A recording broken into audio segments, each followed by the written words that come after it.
മുൻപ് എപ്പോഴെങ്കിലും നിങ്ങൾ അനിനാഗി എന്നൊരു പേര് കേട്ടിട്ടുണ്ടോ? ഒരുപക്ഷെ ചിലരെങ്കിലും കേട്ടിരിക്കും.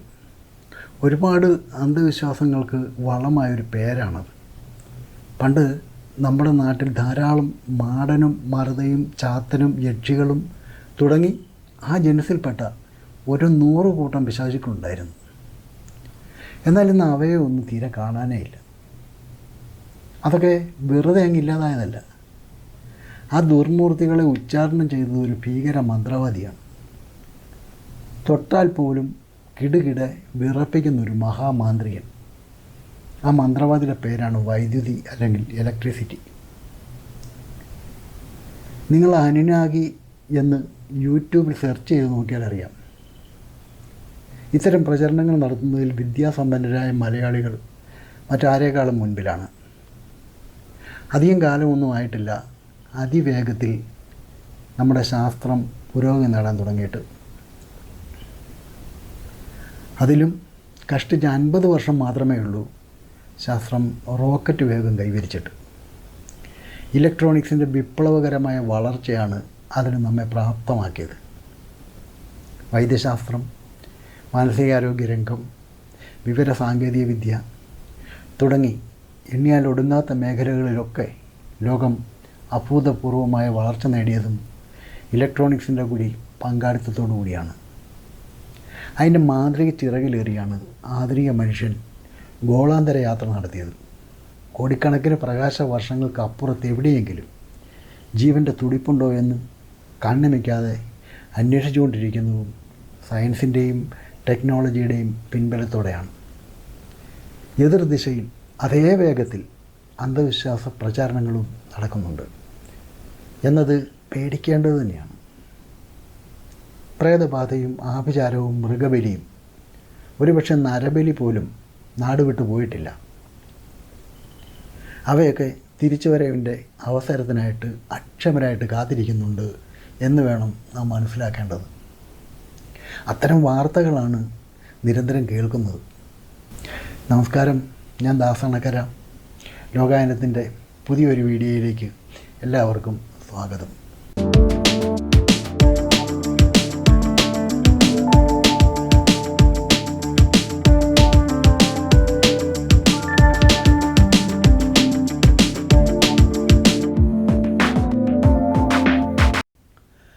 പുരാതന സുമേറിയൻ, അക്കാഡിയൻ, അസീറിയൻ, ബാബിലോണിയൻ എന്നിവരുടെ ഒരു കൂട്ടം ദേവതകളാണ് അനിനാഗികൾ.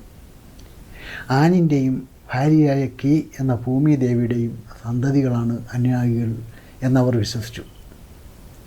അനിനാഗികളിൽ ഏറ്റവും പഴയതായിട്ട് അറിയപ്പെടുന്നത് വായുദേവനും സുമേറിയൻ ദേവാലയത്തിലെ പ്രധാന ദൈവമായ എൻലിലും ആണ്. ഇതാണ് യഥാർത്ഥ ഐതിഹ്യം. ഇനി ഗൂഢാലോചന സിദ്ധാന്തക്കാരുടെ വാദങ്ങൾ എന്തൊക്കെയെന്ന് നമുക്കൊന്ന് നോക്കാം. 1968 പ്രസിദ്ധീകരിച്ച ഗ്രന്ഥങ്ങളുടെ ഒരു പരമ്പരയാണ് ചാരിയറ്റ്സ് ഓഫ് ദി ഗോഡ്സ്. അന്യഗ്രഹത്തിൽ നിന്നുള്ള പുരാതന ബഹിരാകാശ യാത്രികർ ചരിത്രാതീത കാലത്ത് ഭൂമി സന്ദർശിച്ചിട്ടുണ്ടെന്ന് കപട പുരാവസ്തു ഗവേഷകനായ എറിക് വോൺ ഡാനിക്കൻ അവകാശപ്പെട്ടു. മതങ്ങളുടെ ഉത്ഭവം ഒരു അന്യഗ്രഹ വംശവുമായുള്ള സമ്പർക്കത്താലാണ് ഉണ്ടായതെന്നും ഡാനിക്കൻ വിശദീകരിക്കുന്നു.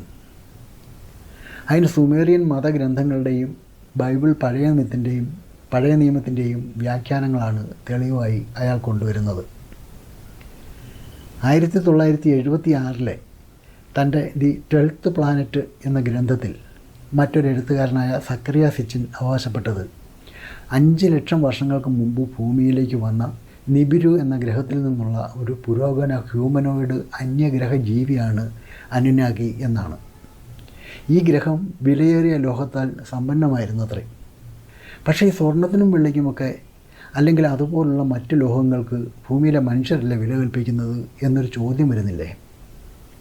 ഇനി അവർക്കും ഇതിനൊക്കെ വിലയുണ്ടെങ്കിൽ തന്നെ ഭൂമിയിൽ വന്ന് കഷ്ടപ്പെട്ട് മനുഷ്യനെ സൃഷ്ടിക്കേണ്ടതിൻ്റെ ആവശ്യകതയാണ് സാമാന്യ ബുദ്ധിക്ക് മനസ്സിലാകാത്തത്. സിച്ചിൻ പറയുന്നതനുസരിച്ച് ഖനിത്തൊഴിലാളികളുടെ അടിമ വിഭാഗമായി മനുഷ്യനെ സൃഷ്ടിക്കുന്നതിനായി അവരുടെ ഇനങ്ങളെയും ഹോമോ ഇറക്റ്റസിനെയും ഇൻവിട്രോ ഫെർട്ടിലൈസേഷൻ വഴി ഹൈബ്രിഡ് ചെയ്താണത്രേ ആധുനിക മനുഷ്യവർഗത്തെ സൃഷ്ടിച്ചത്. അടിപൊളിയല്ലേ? കെട്ടുകഥകൾക്ക് ശാസ്ത്രത്തെ കൂട്ടുപിടിച്ച് വിശ്വാസ്യതയുണ്ടാക്കാനുള്ള പെടാപ്പാട് നോക്കണേ. അന്റാർട്ടിക്ക ഹിമാനികൾ ഉരുകി ഭൂമിയിലെ അനിനാഗിയുടെ അടിത്തറയും നശിച്ചത്രേ. മഹാപ്രളയമുണ്ടായപ്പോൾ ഭൂമിയുടെ ഉപരിതലത്തിൽ നിന്ന് താൽക്കാലികമായി വിട്ടുപോകാനും ഗ്രഹത്തെ ഭ്രമണം ചെയ്യാനും അനിനാഗികൾ നിർബന്ധിതരായെന്ന് സിച്ചിൻ അവകാശപ്പെടുന്നു. നമ്മുടെ മലയാളത്തിലെ ചില വ്ളോഗേഴ്സിനും അത്ഭുതം അടക്കാനാകുന്നില്ല. ആ മഹാപ്രളയത്തെപ്പറ്റി പറയാൻ ചില താരതമ്യങ്ങളും കണ്ടെത്തുന്നുണ്ട്. ബൈബിളിലെ പ്രളയം മാത്രമല്ല, ഹിന്ദു പുരാണത്തിലും ചൈനക്കാരുടെ ഇതിഹാസങ്ങളിലും പ്രളയത്തെപ്പറ്റി പരാമർശമുണ്ടത്രേ. ശരിയാണ്, ഓരോ ഇതിഹാസകാരനും തങ്ങളുടെ ചുറ്റുപാടുകളിൽ നിന്നാണ് കഥയും പശ്ചാത്തലവും കണ്ടെടുത്തത്. ജീവജാലങ്ങൾ ഭൂമിയിൽ ഉത്ഭവിച്ച കാലം മുതൽ പ്രളയം മാത്രമല്ല, മറ്റ് പലതരം വിനാശകരമായ പ്രതിഭാസങ്ങളും പ്രകൃതിയിൽ ഉണ്ടായിട്ടുണ്ട്. ഇതുവരെ നമുക്കറിയാൻ പാടില്ലാത്ത അത്തരമൊരു കാരണത്താലാണ് ഭീമന്മാരായ ദിനോസറുകൾ പോലും ഭൂമത്ത് നിന്ന് തുടച്ചു നീക്കപ്പെട്ടത്. അത്തരം പ്രകൃതി ശക്തികൾക്ക് മുമ്പിൽ അന്തിച്ചു നിന്ന മനുഷ്യരാണ് അവയൊക്കെ ദൈവങ്ങളാക്കി അത്ഭുതത്തോടെ ആരാധിച്ചത്. അനുനാഗികളാണ് മനുഷ്യരാശിയെ കൃഷി പഠിപ്പിച്ചത് എന്നാണ് ഗൂഢാലോചന സിദ്ധാന്തക്കാരുടെ മറ്റൊരു വാദം. ഇവിടെ അനുനാഗികൾ മനുഷ്യവർഗത്തെ കൃഷി ചെയ്യുകയായിരുന്നു എന്നൊരു പാഠഭേദവും ചിലർ അവതരിപ്പിക്കുന്നത് കണ്ടു.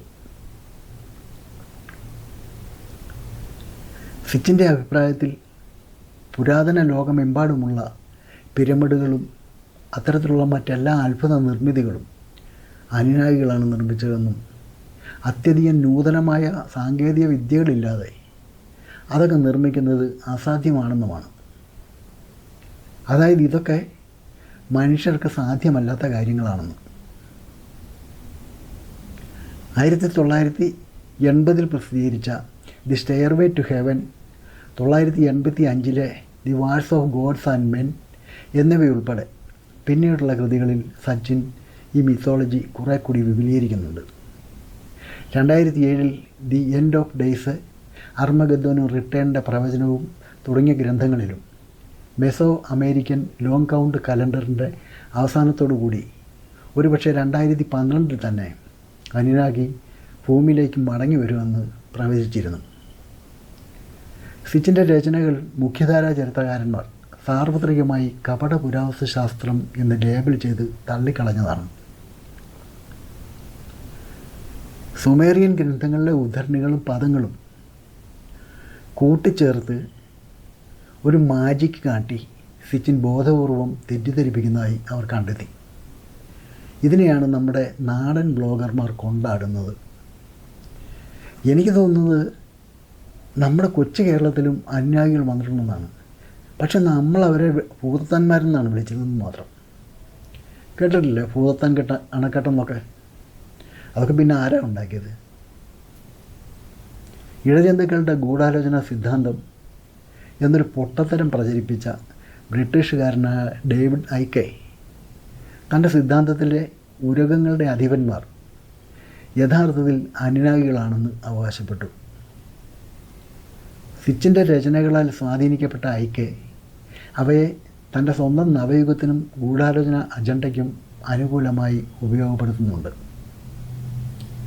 അനുനാഗിയെക്കുറിച്ചുള്ള ഐക്കയുടെ ഊഹാപോഹങ്ങൾ ചരിത്രത്തെക്കുറിച്ചുള്ള തീവ്ര വലതുപക്ഷ വീക്ഷണങ്ങൾ ഉൾക്കൊള്ളുന്നതും അതുകൊണ്ട് തന്നെ വികൃതവുമാണ്. അനുനാഗിയിൽ നിന്നുള്ള രക്തത്താൽ ഉത്ഭവിച്ച ഒരു ആര്യൻ മാസ്റ്റർ വംശത്തെ അയാൾ പ്രതിനിധീകരിക്കുന്നു. ബ്രാം സ്റ്റോക്കറുടെ സാങ്കല്പിക സൃഷ്ടിയായ ഡ്രാക്കുള എന്ന കഥാപാത്രത്തെ പോലും അനുനാഗിയായി അവതരിപ്പിക്കുന്നു എന്നത് മാത്രം മതി ഇവരുടെ ഗൂഢാലോചന സിദ്ധാന്തം മനസ്സിലാക്കാൻ. അനുനാഗികളെ പ്രധാനമായും സുമേറിയൻ പൗരാണിക ഗ്രന്ഥങ്ങളിൽ പരാമർശിച്ചിട്ടുണ്ടെങ്കിലും അവരുടെ ഏതെങ്കിലും ആരാധനാക്രമം നിലവിലുണ്ടായിരുന്നതായി യാതൊരു തെളിവുകളും ഇതുവരെ കണ്ടെത്തിയിട്ടില്ല. പുരാതന മെസപ്പൊട്ടേമിയയിലെ ദേവതകൾ മറ്റുള്ളവരുടെ ദേവതാ സങ്കല്പങ്ങൾ പോലെ തന്നെ പൂർണ്ണമായും മനുഷ്യരൂപികളായിരുന്നു. കാരണം ഒരു മനുഷ്യന് ദൈവത്തെ മനുഷ്യരൂപത്തിൽ സൃഷ്ടിക്കാൻ കഴിയും. മറ്റു മതങ്ങളുടെ സങ്കല്പങ്ങൾ പോലെ തന്നെ അവർക്കും അസാധാരണമായ ശക്തികൾ ഉണ്ടെന്ന് വിശ്വസിക്കപ്പെട്ടിരുന്നു. അപ്പോഴല്ലേ അവർ ദൈവമാകുന്നത്. നോസ്ട്രഡാമസിൻ്റെ പ്രവചനം പോലെ കേവലം ഒരു കെട്ടുകഥയെ അന്ധവിശ്വാസ പ്രചാരണത്തിന് സമൂഹത്തിൽ കെട്ടഴിച്ചു വിടുന്ന എല്ലാ വിഷജീവികൾക്കും നല്ല നമസ്കാരം.